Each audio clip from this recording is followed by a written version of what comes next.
But really, those who have tried it, even from not being in our studies, just kind of or listening to us talk on our pedestal, they do come back and say that that was the best diet they've ever had, the best lifestyle change that they've had, and they feel so much better, especially women in either perimenopause or menopause.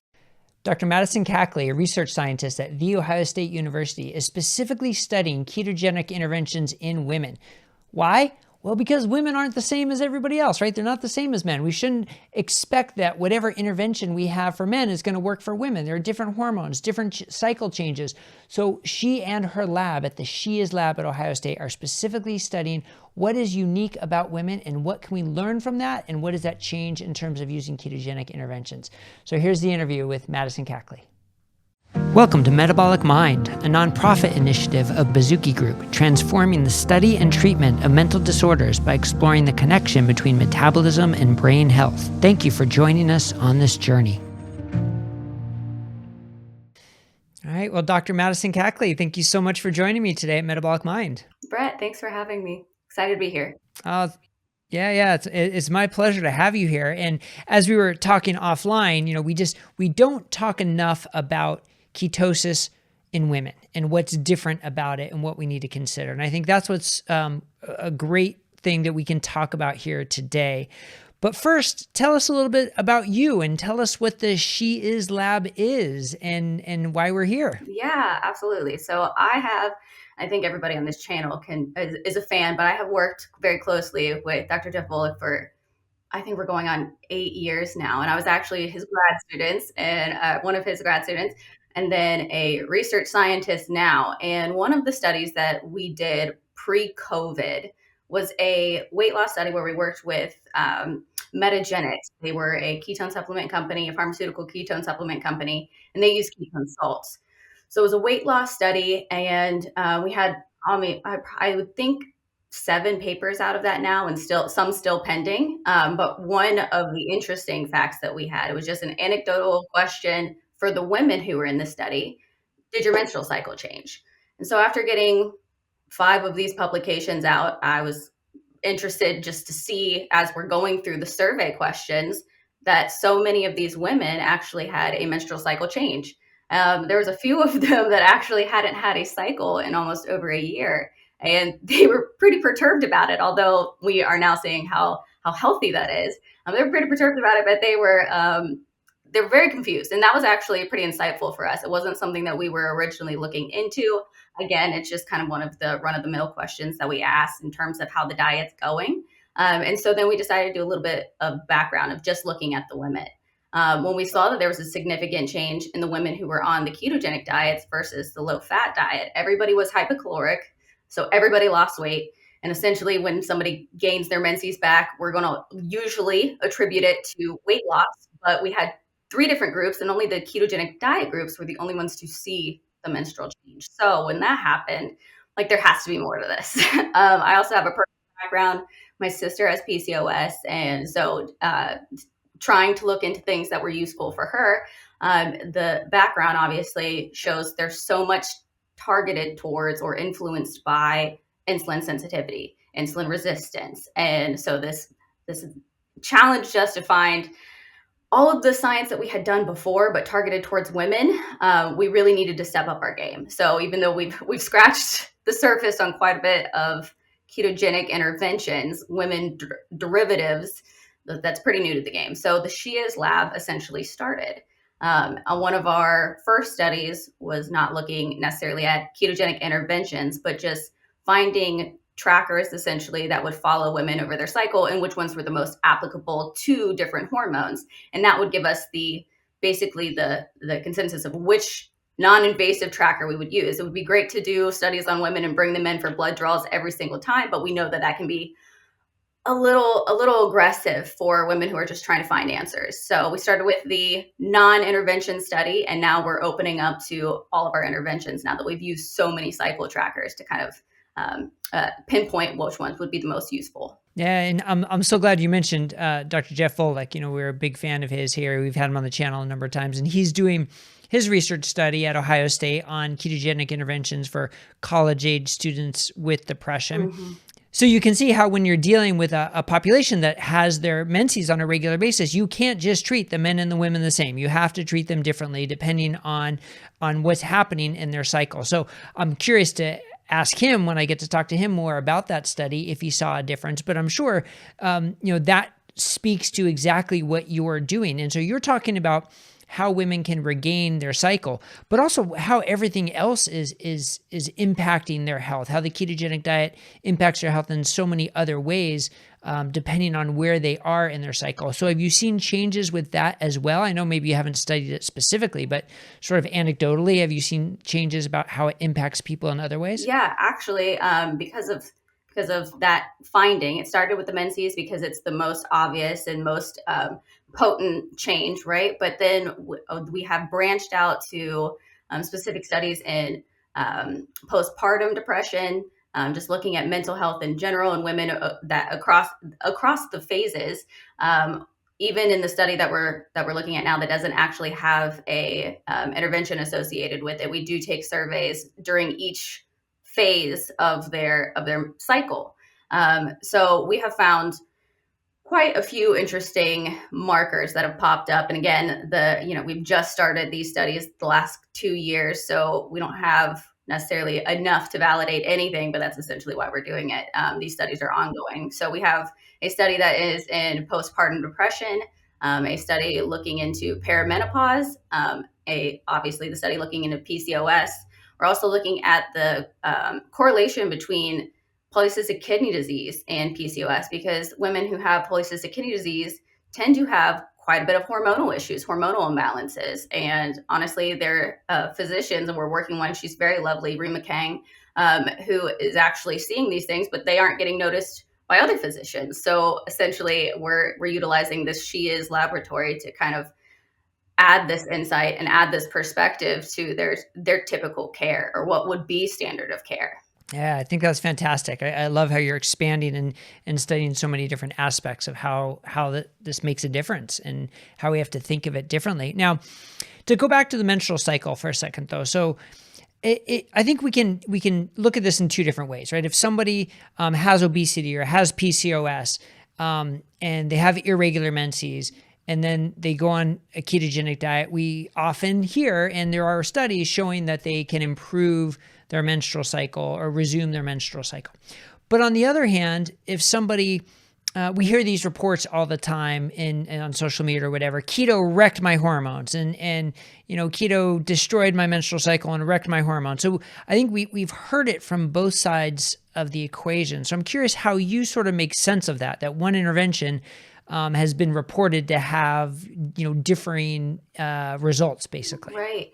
Well, it's going to be very dependent on when they're actually checking their hormones as well. And that's why women's research is so hard. One of the studies that we have has them coming in every week for their phase, because what hormones that you see in your follicular phase are going to be different than what you're seeing in your luteal phase, and vice versa. And so if there is an ebb and a flow to their hormones, and they're saying that the intervention itself is wrecking it, they may not actually be hitting it at the correct time or checking it at the correct time. This is where we don't just look at the hormone panel, but we'll have metabolic and lipid panels as well, which is a typical routine in our lab to measure those. So we're kind of looking at the full picture, where we don't want to have reductionist view of the menstrual cycle, because it is so complex and it is very hard to follow. So ideally, and I think that's why these studies are going so slow, is because we have to put all of the information in at once. But for the naysayers, essentially, especially since I have been a mentee of Jeff Volek's for so long, I know what it takes to have a very well formulated ketogenic diet. If you're following the fad of the keto diet that is online, finding Google, and not necessarily looking at the specialist in the area, then you're going to have some not great information in regards to a ketogenic diet. They're not going to pay attention to micronutrients, not going to pay attention to minerals and all of these other things that may be a cause for why they're seeing this random change in their hormones. So what we do at our lab, it's very individualized. I think Jeff had said this when he was talking with you about the KIND study, but it's very individualized. We have dietitians on deck, specifically Taryn Bedell, who is been wonderful. She obviously works integrated into the She Is lab, but has been Jeff's main research dietitian for 10 years, I think she's going on. She's very meticulous about what we're looking for. If we see a plummet in ketones, or if we see that somebody isn't feeling well with PHQ-9, we're going to check in and see what they've been eating for the last couple of days, so we can kind of prioritize what nutrients they would be needing or they're missing. Sometimes it's just sleep. Especially in regards to mental health, you have too much stress in your life that throws off your cycle as well. So are they, starting an intervention at a time that's probably inopportune to see regulated hormones? There's a whole bunch of things that go into play. Yeah, that's such an important perspective, because the intervention might be the ketogenic diet. But first, as you referenced, there's not just one ketogenic diet. So as Dr. Volek says, a well-formulated ketogenic diet, because are they getting enough calories? Are they getting enough fat? And like you said, the micronutrients, are they getting enough micronutrients? Any of those factors could impact menses and hormones and how you're sleeping and how you're feeling. All those get rolled into it. So it might not be the state of ketosis. But interestingly, when we talk about, interventions for mental health, it appears the key is, what are the ketones? How high can you get the ketones? Can you get them in that 2 range? Emerging evidence is coming out, but that's sort of where the direction seems to be. But we can't ignore all the other factors of the well-formulated diet, the micronutrients, getting enough calories, and what else is going on with your life. So do you try to control for those things? Like, do you advise people about sleep hygiene and about physical activity and about, the type of foods to eat? You get to that level of discussion when you're teaching them in the beginning about a ketogenic diet? Yeah, their dietary consult in the beginning of each of our dietary interventions, and we'll talk about supplements here in a second because we've been kind of rushing into that as well. But their dietary consults are about an hour to an hour and a half long, just due to the intricacies in what we walk through with them. We have tried adapting this, providing them with food for the first 2 weeks before we actually let them free reign and figure out the diet essentially on their own, but with lots of education. And there are so many barriers out in the world, essentially, that can pseudo villainize the ketogenic diet. So they need that support system from us as well. So it's a continual conversation back and forth. We had a participant once who had familial issues on somebody who had read something online that said that keto was bad for them. And so they were concerned about the diet, and basically talking them off of that cliff was actually pretty easy. It was a very, very person who was very excited about the diet. But this won't stop. This will be a continual battle until we basically change some of these dietary guidelines and get some of this information out there. I did want to loop back into supplements, though. And for those who maybe aren't interested or don't have the capacity to change into a ketogenic diet specifically, we have, for more of the signaling mechanisms, we have kind of moved over also into some of our studies utilizing ketone esters or a ketone salt. And essentially, like that postpartum depression study that I was mentioning earlier, you don't really want to change a diet on a woman who's breastfeeding or lactating after she's just given birth, essentially. Some of them are interested in it. Like, I stayed low carb keto during my pregnancy, but some of them are not. And so utilizing supplementation like that, just for the signaling effects of the ketones that are so very needed, are even most applicable. Yeah, that's a great point, that the ketones themselves, it's like a two-way street. You can have the metabolic benefits and the nutrition, changing your nutrition, but also the ketones themselves as individual signalers, like you said. So we're learning so much about that. Like, what does the diet do? What does the metabolic changes do? And what do the ketones themselves do? So I'm glad to hear that you're doing that research. Before we continue, I want to take a brief moment to let our practitioners know about a couple of fantastic free CME courses developed in partnership with Bazooki Group by Dr. Georgia Eid and Dr. Chris Palmer. Both of these free CME sessions provide excellent insight on incorporating metabolic therapies for mental illness into your practice. They are approved for AMA Category 1 credits, CNE nursing credit hours, and continuing education credits for psychologists, and they're completely free of charge on mycme.com. There's a link in the description. I highly recommend you check them both out. Now back to the video. But now you've also done some research on BDNF, which I thought was really interesting. Brain-derived neurotropic factor. I can do this. Brain-derived neurotropic factor. which is fascinating because when we start talking about mental health, when we start talking about cognitive function, any brain-based functioning, it's a pretty important factor. So what have you found with BDNF and ketogenic interventions? The time at which we're looking at BDNF and the interventions that we've done. So this is actually my dissertation study, and I took 3 different studies. One of them was a long-term ketogenic diet with resistance training.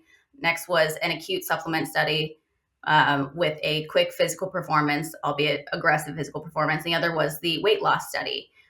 So we saw in the weight loss study, which was really interesting, that BDNF actually dropped from baseline. But the concern with that is, and maybe not concern, but the interesting fact of that would be BDNF almost acts, or essentially the central nervous system wants to counteract when when you're insulin resistant, when the metabolic cycle isn't doing exactly what it's supposed to do, your body tries to reprogram and say, hey, let me help you out. And so essentially that's where we're assuming that spike in BDNF came, because it actually dropped after the diet and after people lost weight. So it was kind of a shock. For a minute, we looked at it, we're like, oh, did we just decrease brain plasticity, or what are we actually looking at here? But then in another study, we saw that BDNF had increased with ketone supplementation and exercise. So it all depends on where that person started, essentially, and basically what stage of, oh no, we have to fix ourselves is the body in. But in all of we haven't published this data yet, but some of the current studies that we have going on, our pilot evidence of BDNF is that utilizing the ketogenic interventions have helped increase, especially in more of a mental health population, whether it be the KIND study or PPD. Yeah, I think that's such an interesting perspective, that it's not so just basic as up is good, down is bad. It depends on what baseline you started with and why. And so I think that that's a really interesting perspective and interesting finding. All right, so let's get back to physical activity, because you brought that up. So, you are a certified strength conditioning coach. And so physical activity is really important to you. So what do you find when you're working with women with ketogenic interventions? Does their ability to exercise change in any way when they're in ketosis? And does it change during their cycle that they have to be aware of? It's not that their ability to exercise changes, but their immediate needs for recovery tend to be the things that ebb and flow. So the caloric need at the end of it in somebody who is high carb is going to be a little bit more than somebody who's in ketosis. Ketosis, I've seen that they can go a little bit longer without needing food or something along the lines of. But those who are trying to keep their muscle mass, essentially, they're going to basically almost force themselves to eat the protein, but their body is so used to kind of making that energy without food, essentially, because they've switched into a lipolytic system, that they're trying to kind of meander through those waters. I don't necessarily train people differently if they're in certain diets, and they will follow that effect in regards to their phase. So some people are more affected by their luteal phase and want more carbs than others. And actually there is relatively minimal, but there's an increase in basal metabolic rate during your luteal phase. So you might be able to have a little bit more carbs and still stay in ketosis on that time too. So you're going to want to change essentially your performance in regards to that. Maybe a little bit more explosive because you want that readily available carbs and to get rid of it because you're trying to stay in ketosis. There's also body water composition as well. I would say that women that are in ketosis ebb and flow on holding water less than somebody who is on a higher carb diet. That's to be expected, essentially. But other than that, if they are holding a little bit more water, we'll probably transition away from the intensity plyometric exercises, because we want the form to be correct. We don't want to hurt any joints. We don't want any extra added risk. So that'll be about the only things that we essentially target changing. Otherwise, it's very individual to the person. It's very individual to the athlete, the type of athlete, what they're used to doing. Yeah, that's so interesting that depending on the phase that someone is in, we dictate which exercises they can do better or maybe struggle with a little bit more. And I'm really interested in what you said about increasing carb intake during the luteal phase. and still be able to stay in ketosis, and that some women are just going to feel better that way and perform better. But now I want to put that into perspective. Does that apply to the woman who's, trying to get 30 minutes of cardio in, or the woman who's trying to do, more extreme, intense training, or everywhere in between? Like, does it apply to both ends of the spectrum? It's dependent on the person. So unfortunately, that's the worst part about a lot of the guidelines for things, is because it should be so individualized, and it really takes a full metabolic comprehensive test, athletic test, to be able to associate like what is the best for this athlete. But that is why, being for somebody who wants to be in ketosis, the marker of adherence, just being able to measure your ketones and seeing, okay, at this day I had this amount of ketones and I felt great, or I didn't feel great and I added some carbs and I realized I felt worse or I felt better. Now, when we say add carbs, it would be like maybe 10 more grams of carbs per that day. So not essentially, here's your 100 grams of carbs, eat a piece of bread. That would not work out very well. But so the study that we're running, we look at basal metabolic rate throughout the phases. We look at water holding during the phases. We start with the DEXA so we can basically correlate what their changes are to that DEXA, which is obviously our gold standard. We look at strength and component and fatigability. We actually put an EMG on the leg to see what the muscle activation is. Obviously checking hydration and blood levels, including metabolic, lipid, and hormonal panels at the same time, just to kind of get this full picture. So unfortunately, it's going to be very, very particular, very individualized. But I'm a advocate for try it out, see how it feels. If you feel, and be honest with yourself. If you feel better as you do that, great, work with that. If you don't, let's try going back to where we started, essentially. But that's for athletes essentially who really know what they're doing in the gym. If we're looking at lay or general pop, we want to stick closer to the guidelines until they're more comfortable with their bodies to be able to deduce what feels better or when they have more energy. Yeah, yeah. And I'm glad you brought up DEXA scans as well, and body composition measurements, because I think that is so important. And, I heard a podcast recently where they tried to normalize losing 40% of your weight from lean mass. That like, oh, Ozempic, you lose 40% from muscle. That's okay. That's what studies show. And they tried to normalize that. And like my jaw hit the floor when I heard that. And so what do you think about weight loss and fat mass versus lean mass? And how do you try and target weight loss interventions? Yeah, we try very hard to explain that all weight loss isn't good, that we need to be very particular about what we're losing. So this calories in, calories out, I don't really live by that. Obviously, we want to be very specific about how we're losing weight and why we're losing weight. In our Spark study, the PCOS study, we're very closely monitoring their body composition. So they actually get DEXAs pretty frequently, every 2 weeks, because we want to make sure that they're not losing the amount of lean mass that could be really detrimental to them, especially since they already have insulin resistance and metabolic ailments in general and hormonal concerns. We don't want to add any more to that. The ketogenic diet, especially for those who are trying to lose weight, since it's so protein sparing, muscle sparing, is so effective in that way.